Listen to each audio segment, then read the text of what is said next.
In 1968, Dr. King was assassinated and Chicago was set ablaze. McDonald's franchises sat empty and they needed a plan. Operation Breadbasket had one. Put black owners in black neighborhoods. So in December, Herman Perry became the first black operator of a McDonald's franchise in Chicago. And it worked. More black operators followed, and a pipeline was created. But there was a catch.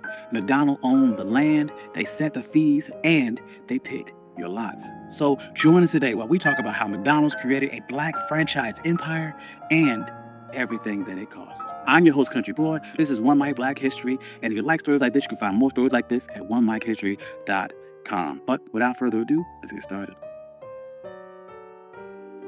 After World War II, America built a new life around cars and suburbia and highways. Interstates cut through black neighborhoods.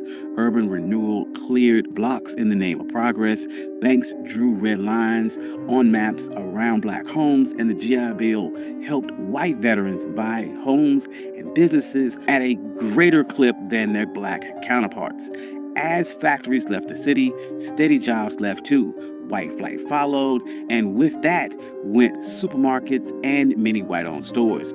By the mid-60s, a lot of black neighborhoods had fewer jobs, fewer full-service grocery stores, and very little new investment. During this same time, franchisees loved this new America. They had simple menus, fast service, and big parking lots off the highway. Chains like Holiday Inn, Hojo, and new burger brands were built for drivers and suburbia. So in 1956, McDonald's finance chief Harry Sunborn created the Franchise Realty Company. The company would own the land and the building, and operators would run the store, pay a fee, and rent. That meant steady profits for McDonald's even when the store struggled. Most of the risk sat with the owner. Training got standardized at Hamburger University, and ads were funded through a national pool of operators. The model was simple, tight, and built to scale. So black consumers and leaders weren't silent. Since the 1930s, don't buy where you can't work turned shopping into leverage. The Civil Rights Act of 1964 opened lunch counters, but it didn't open bank vaults. In Chicago, Operation Breadbasket used selective patronage to push grocers, bottlers, and phone companies to hire black workers, place contracts with black firms, and deposits in black banks. Johnson Publishing, Ebony, and Jed featured black buying power and sold the vision of how to reach it. The Kerner Commission in 1960 told the country that America was moving towards two separate societies and called out the media for how it pictured black life. Then came April of 1968, and Dr. King was assassinated. Cities erupted. In Chicago, some of its white McDonald's franchisees and workers didn't return. The stores sat dark. McDonald's leaders met with Operation Breadbasket tied to the Southern Christian Leadership Conference. Local leaders said, if you want trust here, the owners must be black. That same year, Harry Petty took over the Woodlawn store in Chicago's South Side and reopened it December 21st, 1968 as the first black McDonald's franchise. He was trained at Hamburger University, and the company helped him finance, allowing for zero partnerships when needed, and appointing small business administration loans. McDonald even donated the first day's profit from Petty's store to the Southern Christian Leadership Conference, tying the brand to Dr. King's dream. Petty did well. A pipeline formed. McDonald's set high priority plan and launched a 50-by-2 program to launch 50 stores ran by people of color within 2 years. They opened a satellite version of Hamburger University classroom on the South Side, so new owners didn't have to travel all the way to Oak Brook, Illinois. Black owners began to meet, and they formalized in 1972 the National Black McDonald's Operators Association.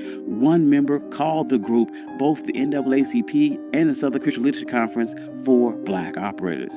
It became the inside voice for the push for fair sites, trainings, and contracts. And on the ground, the stores mattered. Black store owners hired locally, sponsored schools and church events, and even supported scholarships. They called it goodwill, and McDonald's executives said that it was cheaper than advertising. Real estate helped too. After the late 1960s uprising, many black neighborhoods became cheap. Between 1968 and 1972, the land values in those areas fell roughly 30% on average. So McDonald's could buy low, build fast, collect rent and fees as their sales grew. So the black owners would then begin demanding better ads. They said, "We pay into the national fund, show us." In 1972, McDonald's would hire Tom Burrell's black-owned ad agency. Burrell called his style positive realism. It showed regular black life with pride after church, little league nights, grandparents and grandkids, not stereotypes and not pity. It would have lines like, "So good to have around," and "Get down with something good" at McDonald's. And those landed better than "You deserve a break today," which didn't fit with the lives of people who rarely had a break.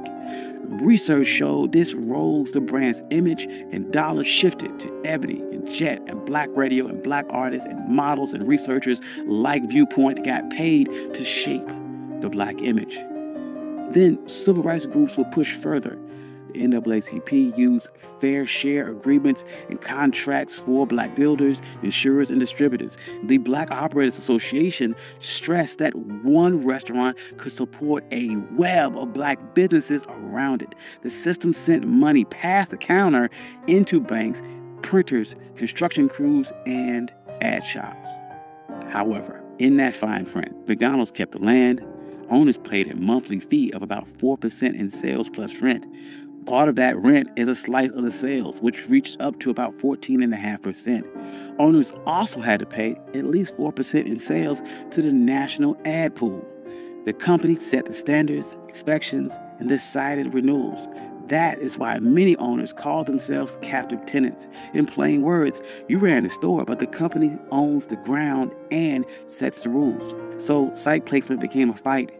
Black owners said they were being steered towards older inner city and rural locations with lower average sales and higher costs for security and insurance. The Black Operators Association reported that from 2010 to 2019, the average cash flow gap between black and non-black franchisees tripled to about $65,000 per store.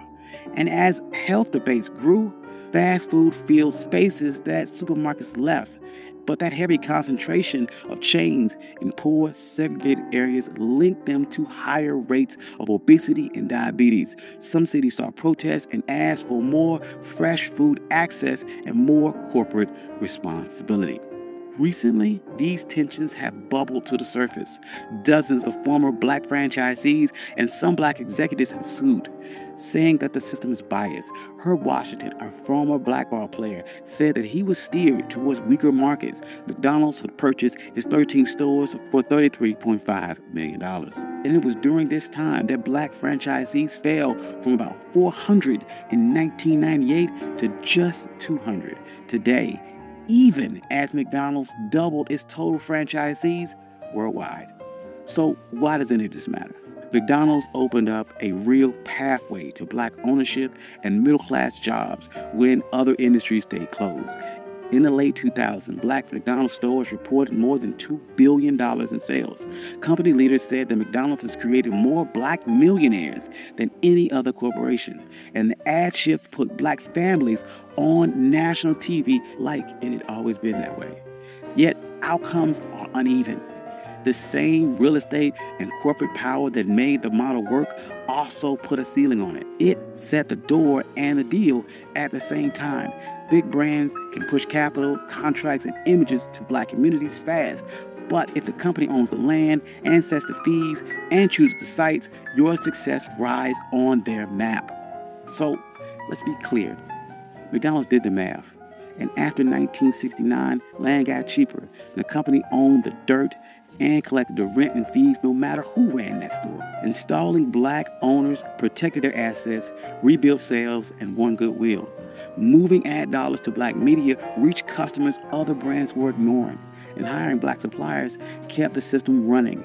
Every choice they made followed their balance sheet.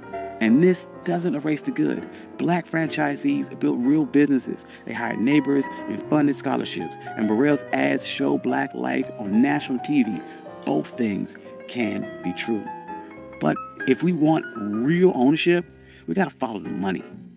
Who owns the land under the store? Who owns the corners? Which banks write the loans? Which agencies control the ad budget? And which suppliers get the contracts? These are the answers that decide whether a franchise is built on freedom or just rancid. Thank you. This has been One My Black History. I'm your host, Country Boy, and this is how McDonald's built a black franchise empire. If you like stories like this, you can find more stories like this at onemyhistory.com. I'd like to thank all my financial contributors. Without you, none of this could be possible. Thank you all. I love you. Peace.